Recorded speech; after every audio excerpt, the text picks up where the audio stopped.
Now let me quote Article 1, Section 10 of the Constitution. No state, meaning Arizona, Georgia, Louisiana, Michigan, you name it, no state shall coin money or make anything but gold and silver coins a tender in payment of debt. Since the state could not coin money, they were relying on the federal government to do exactly what the Constitution allows them to do, coin money. But only a small percentage of our money in America is coined today. I can remember asking the Attorney General of Arizona in a public forum years ago how I could pay my taxes to the state of Arizona without gold and silver coins in circulation. His answer was, listen to this, I don't understand your question. But to be extremely honest with you, I think he did understand. And the tragic thing is that I believe that he knew that every penny collected by the state of Arizona in taxes is being unconstitutionally collected. Now let me discuss just who does have the power over America's money. This is a book that I was given when I was a student in a class called Money and Banking in the Business College at the University of Arizona. It is called, as you can see, the Federal Reserve System, Purposes and Functions, and it was printed by the Federal Reserve System itself. And I want to read just this short paragraph at the beginning of chapter 1 of the book. Here's what it says. Function of the Federal Reserve System. An efficient monetary mechanism is indispensable to the steady development of the nation's resources and a rising standard of living. The function of the Federal Reserve System is to foster a flow of credit and money. Notice, foster a flow of money that will facilitate orderly economic growth, a stable dollar, and long-run balance in our international payments. Now let's go back to the Constitution once again. Article 1, Section 8, Clause 5 reads, Congress shall have the power to coin money and regulate the value thereof. So there is no power to delegate this authority to anyone else, meaning a corporation, a state, or the people. Therefore, there is no power to create a Federal Reserve System. Only Congress shall have the power. But they unconstitutionally gave that power to the Federal Reserve. The book says this: on December 23, 1913, President Woodrow Wilson signed the Federal Reserve Act establishing the Federal Reserve System. That means that Congress, which had no power to create the Federal Reserve, just did so. And President Wilson, who like Congress had taken an oath to preserve, protect, and defend the Constitution, just ignored his oath of office. But the Congress and the President did it anyway. I found this photograph on the internet and saved it for the day I would use it, and today is the day I will use it. It shows a young man with a copy of the Constitution and a homemade sign that reads, "The Constitution of the United States found in a dumpster behind the Capitol." I believe that this photograph certainly could be referring to the creation of the Federal Reserve in 1913 by President Woodrow Wilson and the Congress. I would now like to discuss the evidence that the Federal Reserve was not this nation's first central bank. We have had at least two central banks before 1913, and I would like to offer you a brief review of the subject. In 1776, the American Revolution was fought against England. In 1791, America created the first central bank of the United States for a period of 20 years. But in 1811, the 20-year charter was not renewed. So the next year, in 1812, by coincidence, England fought the War of 1812 against America. And in 1816, the United States created the Second Bank of the United States for another 20 years.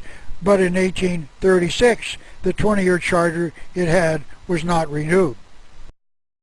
So in 1837, the European bankers started planning America's Civil War, and in 1861, the Civil War started and ended 4 years later in 1865. And to pay for the costs of the war, President Abraham Lincoln issued the greenback dollar, which was not borrowed but just issued. So the war ended in 1865, and the bankers did not get a third Bank of the United States. But to convince the American people to create one, the bankers changed their strategy and started planning bank runs, the first in 1873 and the second in 1893 and a third one in 1907. And finally, America created the permanent Federal Reserve in 1913. I believe that it is no accident that each of our first two wars were followed by central banks. Those wars had been planned by the European bankers to force America into the creation of a central bank to pay for them. And each of those two banks were given a 20-year charter because the American people did not want to create a permanent central bank.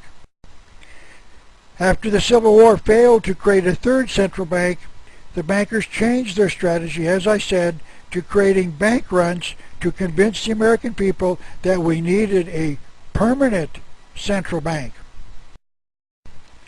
Accusations were raised that the state-chartered banks were being run by incompetent bankers, and what we needed was a federal central bank. I think it is now important to give you a simple explanation of what a bank run is to show you how the international bankers used them as a way to convince the American people that America needed a central bank. As I've said, I live in Tucson, Arizona, and let's just say that 9 of my friends and I decide to create a bank called the Last Bank of Tucson. We didn't have any money for capital improvements, but we did get a great price on the rental of this magnificent building. We thought it was a nice touch that the building had a covered walkway where we could get our horses out of the sun when we went into the bank to conduct our business. Now, we each contributed $1,000, so our beginning capital was $10,000. Let's just say that each of us goes into the bank a year later to withdraw our $1,000, but none of us knew the others were going to do that as well. The bank manager we hired would tell each of us that he could not honor any of our individual requests because he simply did not have the money on hand. He would explain that, like any other bank, he had made loans to others who needed the money, let's say, to make a down payment on a house they wanted to buy. We would insist that he called these individuals that he had loaned the money to and asked them to return the money he had loaned them. The manager would say that each of these individuals would say that they no longer had the money because they had given it to someone else, and that they in turn didn't have it any longer either. This is called a bank run when a bank does not have the money on hand to pay all of its depositors. You see, the banks do make loans from their depositors' money placed in a savings account. If Tucson's story got out to others in America that a local bank was denying their depositors their money, many others would race to their bank to withdraw their money because they thought their bank could also be insolvent as well. And when they did, they would discover that their bank also had made loans from their deposits and didn't have the money any longer either. And this would start a nationwide bank run. And the international bankers would then declare that all of these local banks were being run by a bunch of crooks, and what this nation needed would be, guess what, America? A central bank called the Federal Reserve. As I've said, bank runs have happened at least 3 times in America's past after the Civil War: 1873, 1893, and 1907. This is a photograph taken during the bank run of 1907, when all of these depositors came to the Knickerbocker Bank in New York City demanding their money, and the bank had admitted that they no longer could honor their requests. And when J.P. Morgan, the nation's leading banker at the time, suggested that a central bank was needed, the American people allowed the international bankers to create the Federal Reserve banking system in 1913. And the fact that it was international banker J.P. Morgan who had started the rumor that the Knickerbocker Bank was insolvent when he knew it wasn't, was quickly buried in the turmoil created during the bank run of 1907. So in 1913, the international bankers got what they had wanted: a privately owned bank that had the power to print paper money out of nothing, loan it to the government at interest. Now that is as simple and is as brief as I can make it. But I'm hoping that you can see that 1976 to 1913, the need of the European central bankers to create a permanent central bank in America. This is all once again amply documented in my book entitled The Unseen Hand. Now let's ask the pertinent question: what type of success has the Federal Reserve System had? Has the United States had, quote, orderly economic growth and a stable dollar since 1913, end quote? And the answer has to be no. America has not had those benefits. So then the second question becomes, why is the Federal Reserve System still operating? And the answer has to be because it was not intended to give us orderly economic growth and a stable dollar. In other words, it was intended to give us business cycles of ups and downs and a dollar depreciating in value. There were very few in Congress who spoke out in opposition to the creation of the Federal Reserve, but one was Congressman Charles Lindbergh, the father of the famous aviator by the same name. He expressed his concerns about this act with these strong words: "This act establishes the most gigantic trust on earth. When the President signs this act, the invisible government by the money power," notice he called it the money power, "will be legitimized. The new law will create inflation whenever the trusts want inflation. From now on, depressions will be scientifically created." Let me repeat this because of the significance of what he was just saying. From now on, depressions will be scientifically created. And to show that the congressman's predictions were correct, America suffered through 2 great depressions shortly after the Federal Reserve was created.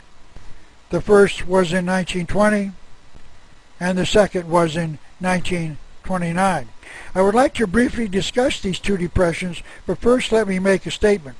Just to save time with some lengthy definitions of both economic words, let me just say this.